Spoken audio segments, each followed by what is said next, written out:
ভাই বন্ধুগণ, আপনাদের সামনে কি বক্তব্য দেব? আপনারা সবাই বসে মাথার গাম মাটিতে ফেলেছেন কিনা, সেই গ্রামের মূল্যায়ন আমরা দিতে চাই কিনা?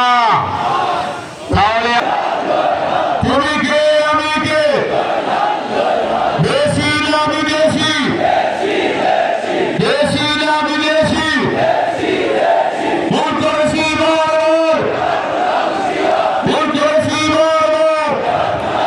প্রিয় বন্ধুগণ, আমি একটি কথা বলে শেষ করব। আমাদের উপরে উনি আমাদের সত্য পরিকল্পনাকে বেজ্জতি করেছেন কিনা?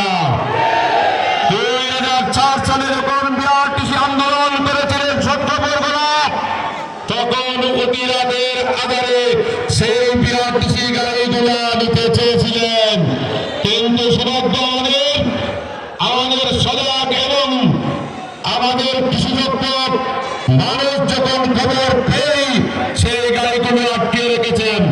কিন্তু উনি যখন আমাদের মুরব্বীদেরকে বেজ্জতি করেছিলেন, আজকে আমাদের কি উন্নয়ন করবেন?